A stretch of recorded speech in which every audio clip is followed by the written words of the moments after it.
then please do me a favor and make lots and lots of noise for your moderator, DJ Elliott! What's happening? What's up, Emerald City Comic Con? Are we ready for a show? Then let's get it started. Please put your hands together and welcome to the stage the two people you came to see. Give it up for Alex Hirsch and Kristen Schaal.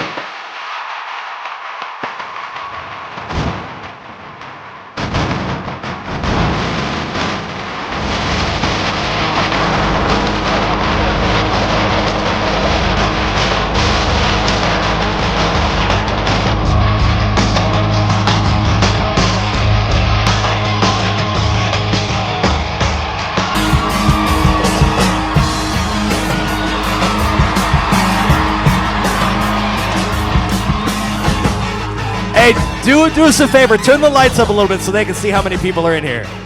There you go.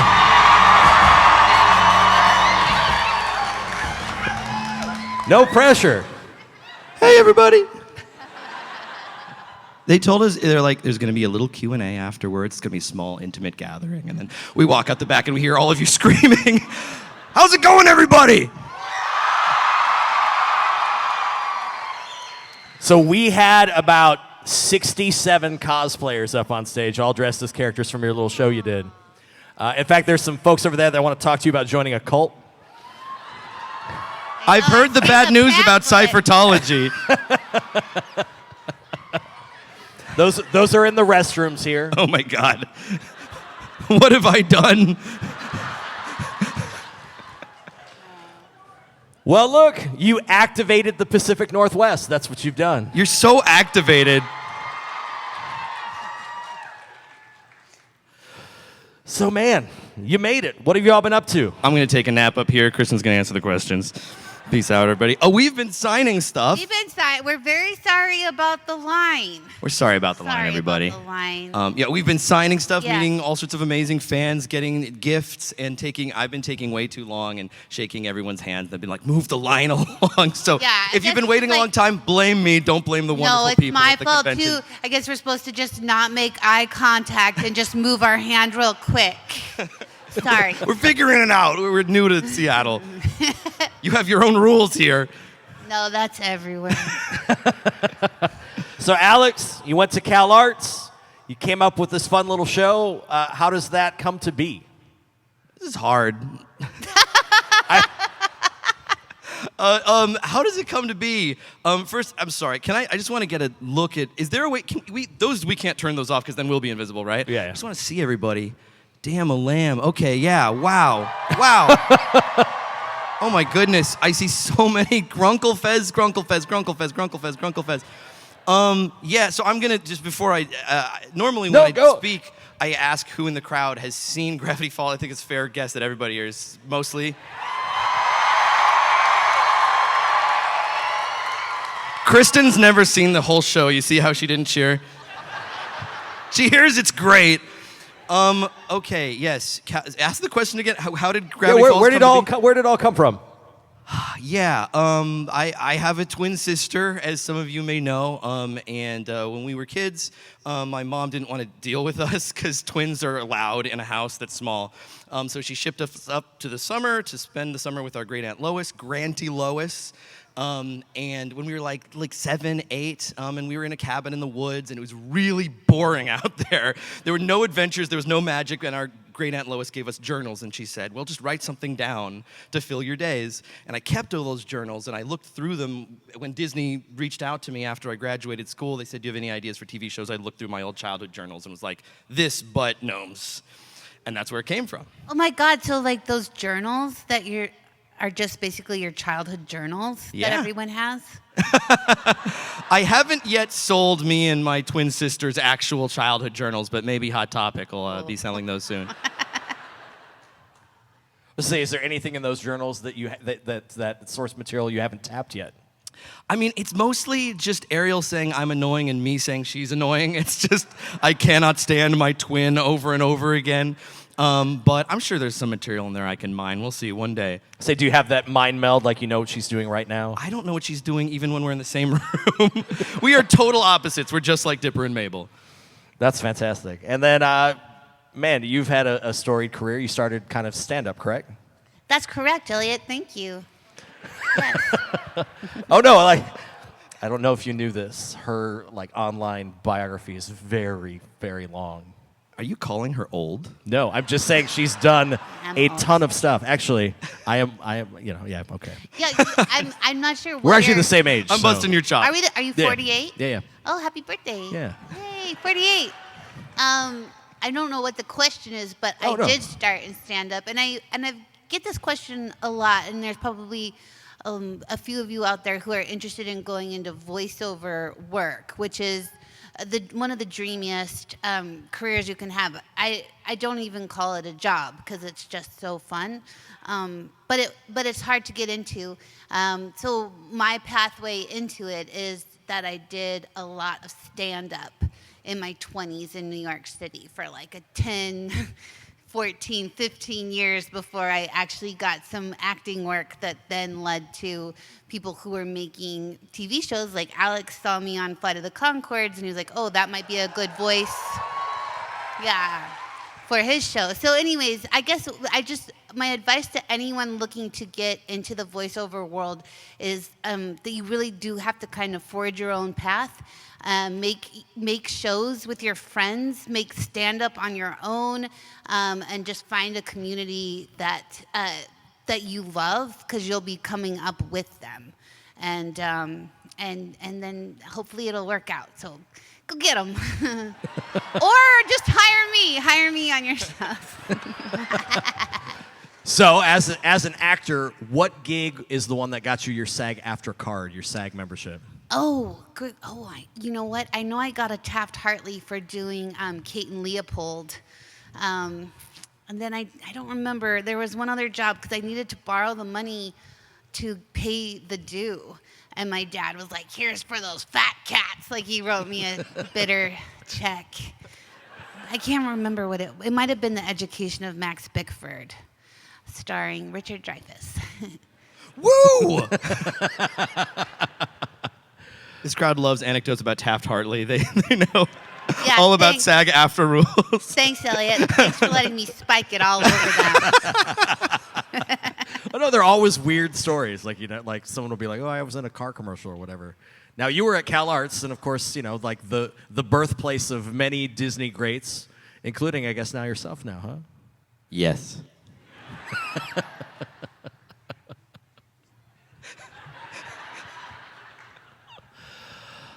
I knew this was gonna happen.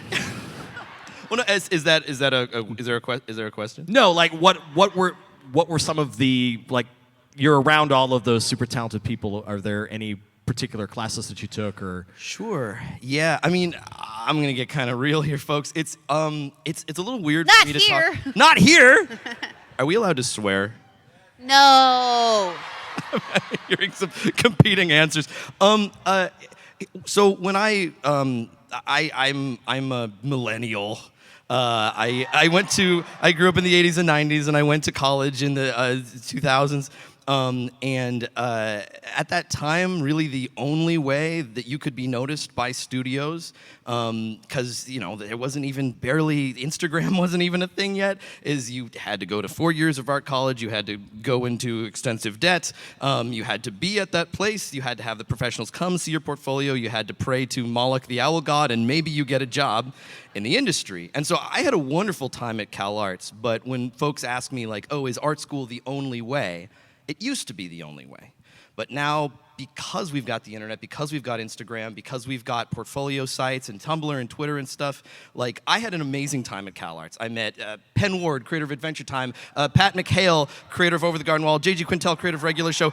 all my classmates were brilliant, and I learned a lot from them, and I had an amazing college experience. But sometimes I talk to students, I've gone to schools and stuff, and I've talked to places in other conventions, and they say, like, do I have to spend 4 years of tuition to get in the industry? And I say, no, you don't. That path worked for me, but also, I mean, like, when I was hiring people for the Book of Bill, looking for new illustrators, I was just going on Instagram, just saying, like, who's cool, and then just, like, send a DM, hey, want a job?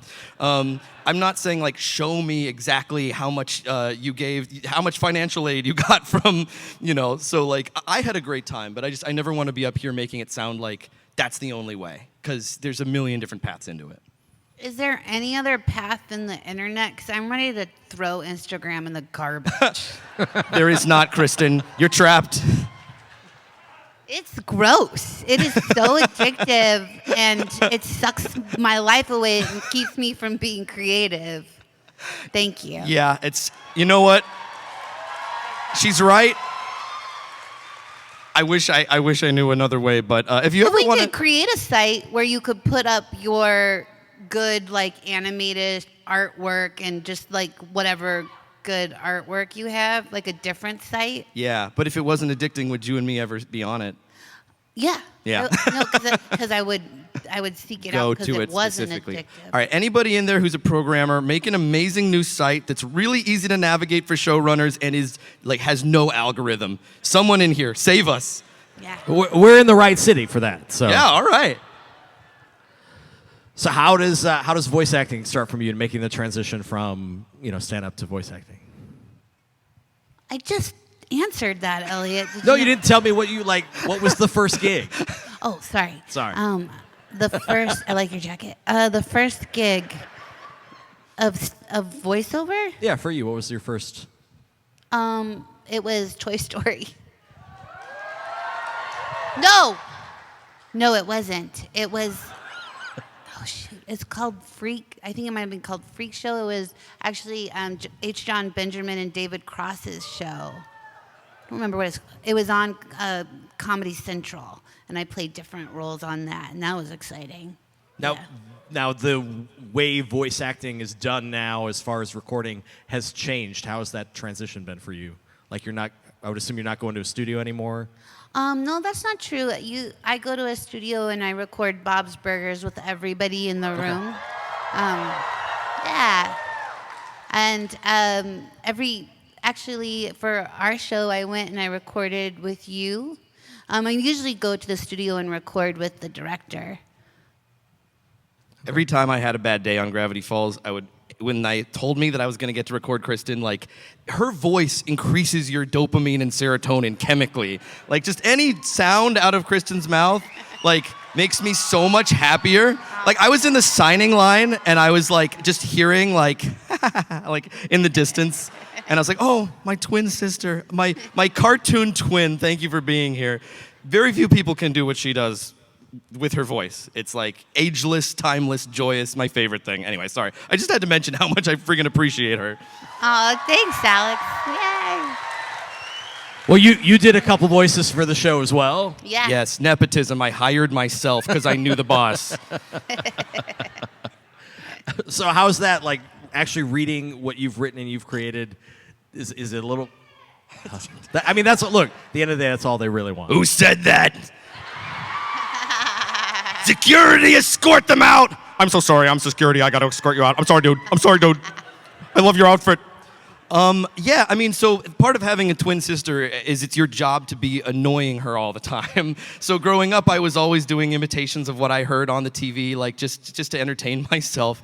You know, I came up, before I was a writer, I was a storyboard artist. And so when you're a storyboard artist, you often you'll draw the, you know, comic panels of your cartoon, and then you'll pitch them and you'll do the voices. So I was on Flapjack, I did voices there. I did an apprenticeship at Pixar, and I would pitch the voices. And so when I was pitching Gravity Falls, I had like a voice that was like inspired by my grandpa that was just like, I'm a generic old man. And for some reason, I'm not like a trained actor. I don't really know what I'm doing. And you can hear that in Stan's voice. You can hear, like, it's not like a fully committed performance. There's a sarcasm underneath it. It was like, her aim is getting better. Like, it's so hacky and stupid. But like, I think my fellow crewmates, people working on the show, my friends, when they would hear me do the dumb voice, it would make them laugh because they could hear like there's a little bit of like, I don't know, not quite sarcasm, but there's something distancing and dumb. You can hear in my voice me saying like, I shouldn't be here. I'm Grunkle Stan! Like, it's so silly. And for some reason that made everyone laugh. So like, I just follow the laughs wherever they take me. So that's how I ended up doing that. So I'm going to ask one more question, and then we're going to open up questions to the audience. So if y'all want to line up, you can do that at this point. There's a microphone over there, microphone over there. So I got into the show accidentally through the Cipher quest. Oh my God. So where does that come from? Yeah, does anyone here remember the Cipher Hunt? Are we have any Cipher Hunt fans here? Yeah, so those of you who may not be super fans, when the show ended, I really wanted the finale to be as like good as possible because a lot of TV shows they get canceled randomly. They don't get to really have a killer finale. And so I thought, okay, I'm gonna have a multi-part apocalypse. I'm gonna try to tie up all the characters' arcs. I'm gonna try to see every character again, and it still didn't feel like enough. So one day I was just like, maybe I should commission a statue of the villain and hide it in a town in the middle of Oregon, and then hide clues in Russia and Japan and throughout the world. It just sort of came to my mind, and I knew if I asked Disney permission, they would say no. So I just did it and prayed that no one sued me and that none of the kids who tried to hunt the treasure fell off a cliff or got caught in a bear trap, and thank God no one got injured.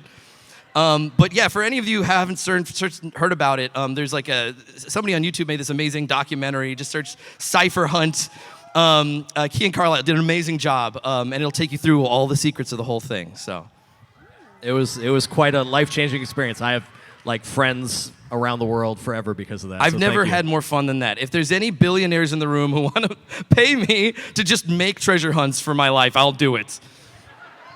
All right, well, let's start with some audience questions. We're gonna start right over here. What's happening, my man? Hi, I'm Alex. Nice to meet you, Alex. Nice to meet you, Alex. First, I just want to say thank you so much for bringing Gravity Falls to life. It was a huge part of my childhood, and I cried. I cried a lot at the end. So thank you for making a show that made me genuinely feel happy and sad and just so conflicted that it ended. Thank you. It made me cry as well, so we're the same. Wonderful. My question is very much a hypothetical, fun question. If on Monday you go home, you find a seagull in your house. Tuesday, you find two seagulls, day on, day on. Yeah, more and more seagulls. How many days does it take until you get suspicious that someone is putting seagulls in your house? I'm going to say first day. I've never had a seagull in my house before, and if I saw one, I'd think that Kristen had pulled her classic seagull stunt on me. I can't help it that I can talk to seagulls. Can you give us a little of your...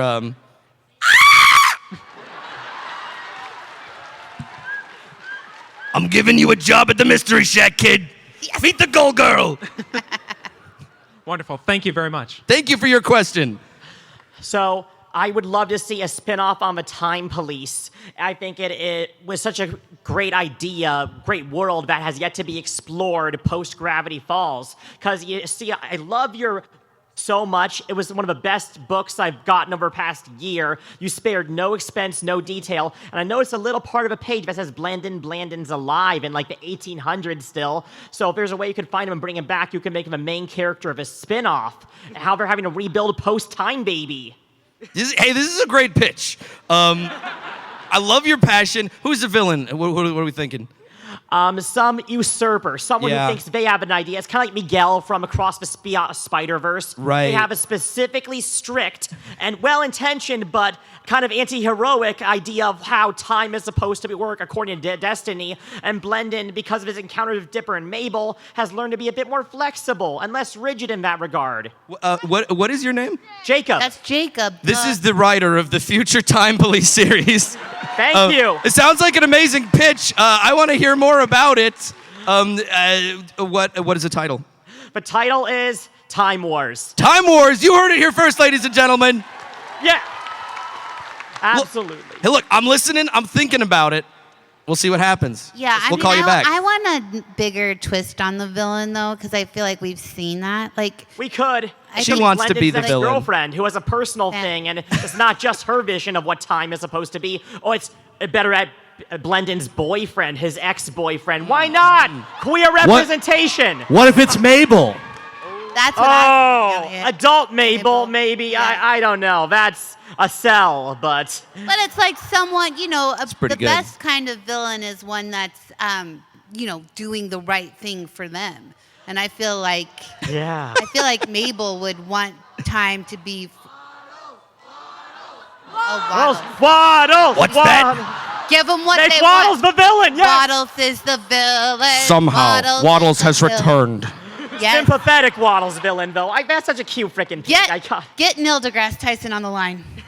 A pig would not stay that small. He would grow too large to bring to Piedmont. Thanks, Neil. Thank you very much. Thank you. Thanks, Jacob. Have a great one. Thank you. Hello, my name is Aiden. I'm from Issaquah, Washington, and I'm just wondering, I wasn't really conscious yet when the show first came out, but all of these years later, you're still... Were you in a coma? I was like 5. Oh. I was also in and out of consciousness writing the show, so He lived my in his target office. audience. But all these years after the show ended, you're still doing stuff like the panels and projects like Book of Bill and the new art book. So I'm just wondering what keeps bringing you back to this show. You, dude. It's you. Seriously. If we came to one of these and it was just like an empty theater, I'd be like, okay, no more books, no more cartoons, nobody wants it. But no, I honestly can't believe it. When I was a kid, the internet wasn't a thing, and when a show ended, it was over. That's not how the world works anymore. Something about, I think, because the show is on Disney Plus, had this second life where kids watching it for the first time now, they don't know that it's a decade old. They hit play, it's new to them. And because of that, because of Tumblr and TikTok, and it just continues to have a life of its own. And as long as it's something that you all love, it's always a world I want to find some way to do something with. The show itself was a bear. It was very challenging and took a lot of hard work and was designed to have a beginning, middle, and an end. So it never made sense in my mind to just make another season or anything like that. But supplemental materials like the Book of Bill and opportunities to meet fans like this is amazing. So, as long as you guys keep showing up, there may be some surprises down the road, but I can't say anything in particular. Thank you. You just got yourself an article on Deadline. What? Thank you. Or a cease and desist, one of them. Over here. Hi, I'm Alex. I live in Vancouver, Washington now, but I'm born and from here in Seattle. And real quick, thanks again, Christian, for accepting and liking and my compliments on my Luis Furiosa mashup drawing I gave you earlier. And I had 2 questions for you. The second should be a quick one. The first one is, in the cartoon multiverse, if Luis happened to be in Springfield and she happened to meet up with Bart, I think they would just bond like that over pranks and mischief. So what prank do you think Luis would unleash with Bart Simpson? And my second one, if you can only say so much, I get it. Can you tell us anything about Toy Story 5? Okay, thanks, Alex. You're going to make a headline right now. Hey, Toy Story 5 in theaters this summer. There you go. It's coming out soon. Yeah, it is. I didn't watch the trailer. Did anybody watch the trailer? You're in the trailer. Am I in the trailer? Yeah. And did it talk about Nothing. There was like an electronic toy that. Yeah. Okay, so yeah, it's basically about. The villain is Lightning Yes. McQueen. He runs over all the toys. Oh. The race car from Cars comes and just kills all of Oh them. my So God. sorry, I spoiled it. Sorry, I What a- told you. What a twist. It's a Crossover. cliffhanger ending if they'll ever make it out alive. So for the Toy Story thing, I think it's just a battle of new technology versus imaginations. So I'm excited to see it. I wasn't allowed to read the script, and I only have just a taste of a line. I'm gonna just and then for Louise and Bart. Yeah, what prank do you think if they would she's- unleash? I feel like They met up in the cartoon multiverse. in the cartoon animation multiverse. I guess maybe Louise and Bart might do some damage to the nuclear plant. Yeah. I think the death toll would be in the millions. Put seagulls in Alex's office. Yeah. Thank you. Over here. Hello. So I'm actually asking this is on behalf of one of my college students who's working on a fan fighter game of Gravity Falls. Hell yeah, that sounds amazing. And so, of all the various characters, who would you, if there was a Gravity Falls game, who would be your main? What character and what do you think their fighting set would be? It's obviously Toby Determined. Yes! And his finishing move, he just lays down and goes, "Why?" It's called pity, and it works on everyone. They all say, "Oh, I'm so sorry. You're just a little guy." And then, draw! The race ends there, so. Who would your main be? It'd probably be Mabel, huh? If you were in a Gravity Falls fighting game, who would you play as? Waddles! No, I would probably be what's Wendy's boyfriend's name? Robbie? I'll be Robbie. Yeah, I'll be Robbie. This is the power of a pouting emo boy. Cannot be stopped. Well, I wouldn't care if he got hurt, so I would take more chances. Thank you. Thank you. Over here. Oh, hi, I'm Nora. My friend told me that in the show, Dipper was originally supposed to be trans, but I haven't been able to find any source material on that, so I wanted to ask whether or not that was true. Sure. Yeah. Well, thank you so much for your question. Dipper and Mabel are inspired by me and my twin sister Ariel. So the show is largely comes from our lives. I am not trans. However, I'm a person who experienced the mystery of trying to figure out how to deal with gender questions growing up. I mean, I feel like the 90s when I grew up, you watch TV and it'd be like, be a man, eat Slim Jims, kill someone. And I was like, is that what it means to be a man? How do I do this right? And I was raised in a home with a mom and a sister, and they were sort of my model for what it looks like in a house. So I put my questions about how does this all work into Dipper. And people of all different parts of all different spectrums have said to me, like, I relate to this character. I think in fiction, the only thing I know how to do as a writer is you put your personal experience into it, you be as specific as you can, and the specific can become universal. So when somebody says to me, like, this character spoke to my life, I'm so, grateful that I got to be a part of somebody's childhood and that somebody found comfort in my characters. I really encourage people to, any headcanon, any fiction, any way they want to dress up, you do it. Dipper's yours. However you want to write him, however you want to dress as him, however you want to invent him, please. Because it starts as my creation and I share it with all of you, so.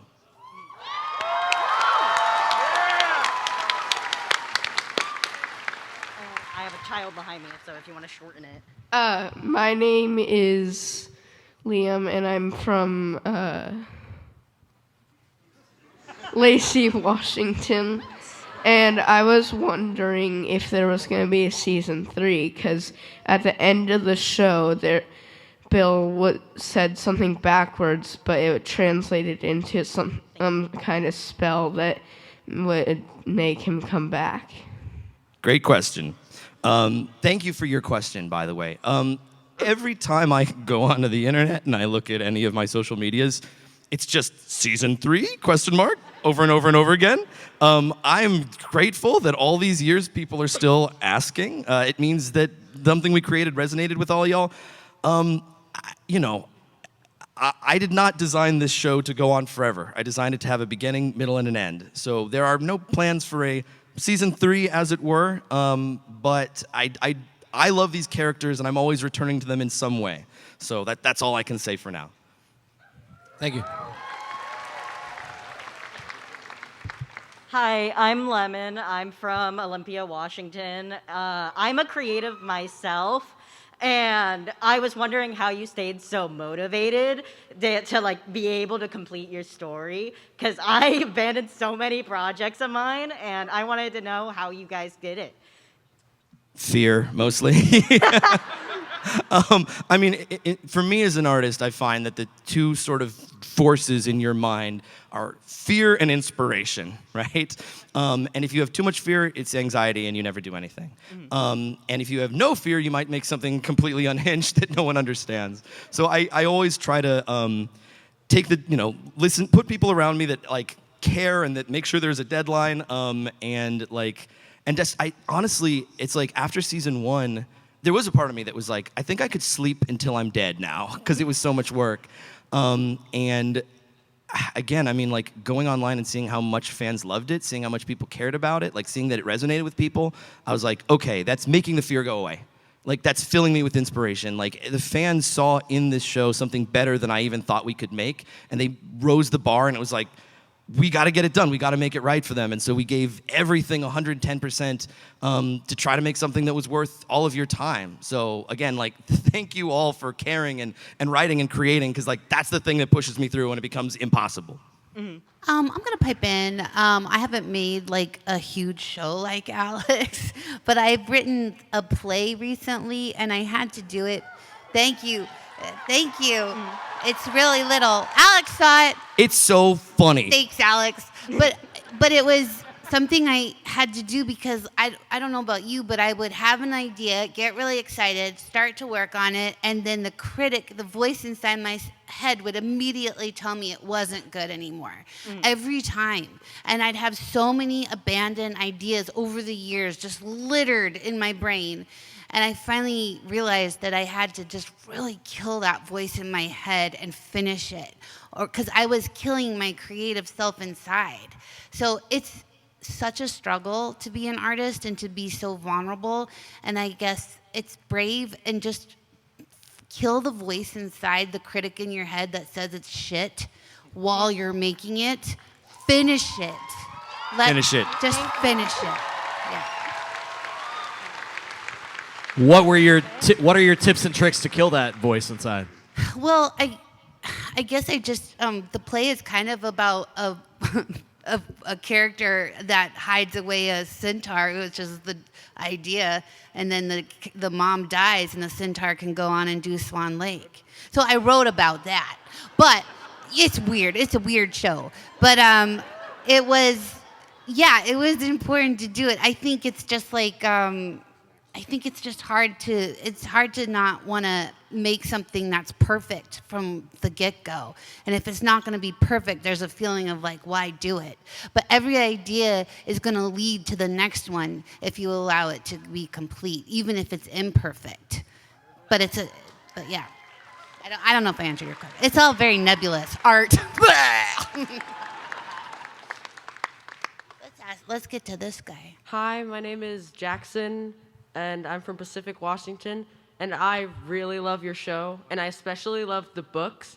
But when I started watching your show, all of the Journal 3 special editions had already been sold, and I'm not very rich, so I couldn't buy them off of eBay.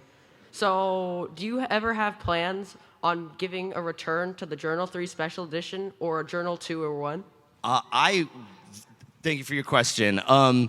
So for those of you who may not be aware, we made a limited run, 10,000 copies of a special edition of Journal 3 that had blacklight messages, and you could remove the Polaroids, and it had a thick cover, and it was everything I ever wanted in the product, and Disney made a short amount of them. They sold out, and now they're going on eBay for, I've seen $4,000, $8,000 for a book that originally cost $100. So I have been begging Mickey Mouse, please, to make more. So I'm going to, it looks like they're recording this. So I'm going to play a clip of what you just said. I'm going to send it to Mickey.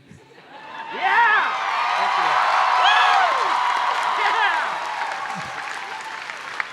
Because it seems like there's an audience for it. So thank you for that, because I'm literally going to send this, and I'm like, we'll see. Thank you. Other side. My name is Kira, and I live in Colville, Washington. And what is your favorite line, and can you say it in your actor's voice? From Gravity Falls. Kristen's never seen the show, so. I've never seen this show. It's too scary. What's my favorite? God, what's a Mabel line? I mean, I'm talking like Mabel right now. She sounds like this for real all the time. I was like, oh, I want it to be summer forever. There it is.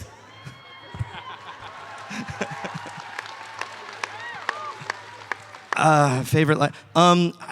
There was an episode where Grunkle Stan was he was trying to reflect his watch into Gideon's eyes, and the original line was "Yes, burn the child," and the company was like, "That's pretty violent. You got an alternative there, buddy?" So we changed the line to "Yes, blind the child," which I think is worse, but they let it in so that the actual line is "Yes, blind the child." So that one plays in my head all the time.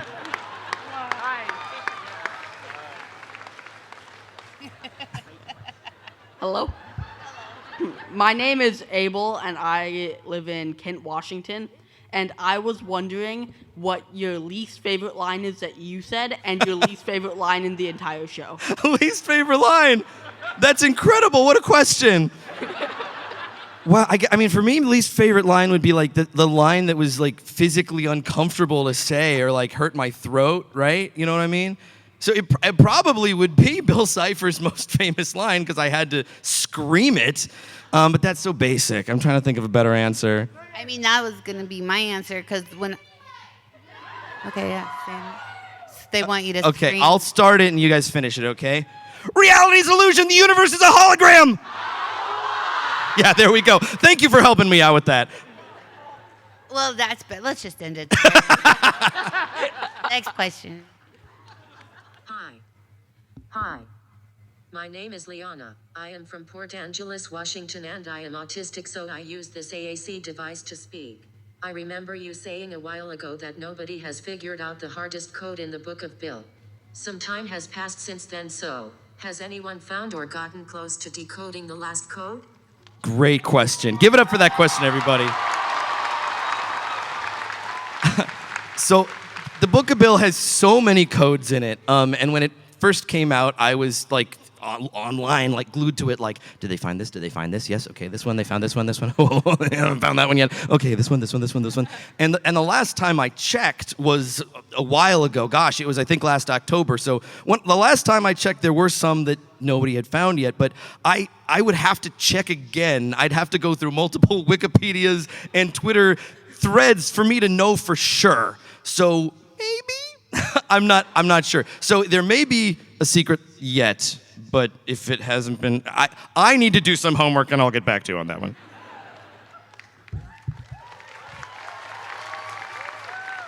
Hey guys, love you guys, love the show.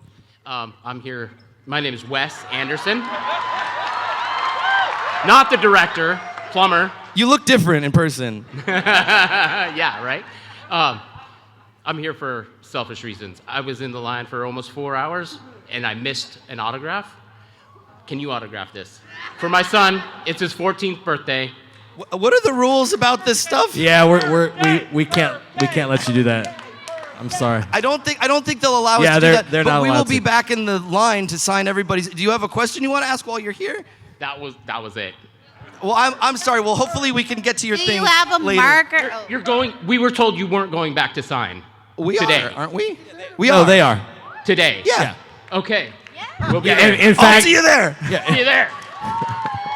All right, we got time. We got time for one more question. No. 2 more questions. All right, 2 more questions. There and there. There we go. Yeah. All right, right over here. Go quick. Yeah. Okay. Because they actually have to go back to sign. Okay. Question. Book of Bill, around the U.S. president pages, there is a picture of a dollar bill, and on that is a serial code. After a bunch of digging, it leads to a real-life location posted by someone named Bill Cipher. I don't know if that was you, but I was wondering. No comment. Next question. Why? Hello, wow, this feedback is insane on my ears, but Alex, first of all, thank you. This show has changed my life. Just thank you straight up. You're the GOAT, man. And then, second, it's like, so I know you can't say anything about season 3, but just a simple yes or no. Is there more in store for the show? Amazing tee up for me to plug the new Art of Gravity Falls book.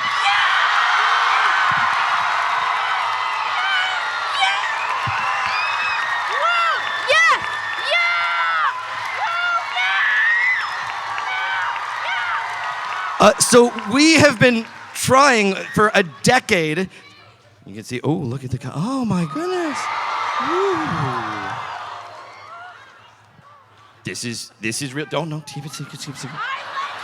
So we've been wanting for a decade to make an Art of Gravity Falls book because there are so many stories and sketches and things from the origin of the show, cut episode ideas, original paintings that we've been wanting to share with you forever.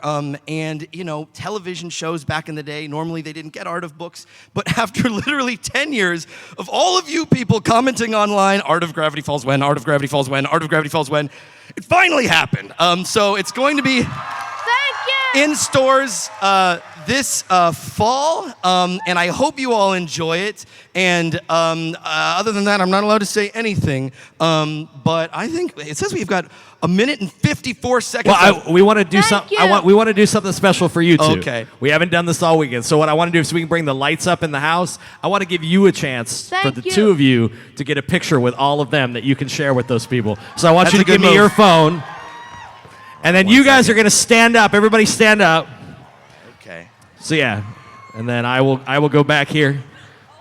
Yeah, we'll take it for you. That way it's good. So don't fall off the edge of the stage. Yeah, however you want to do it. All right, so on the count of 3, you guys are going to throw your hands up, and you're going to scream, and you're going to make some noise. So here we go. Hang on, let me come back here. All right. Here we go. We're going to do a bunch. Here we go. 1, 2, 3. All right, so that was video. So here we go. 1, 2, 3. One more time. Do me a favor. Make some noise for Alex and Kristen. Thank you, everybody.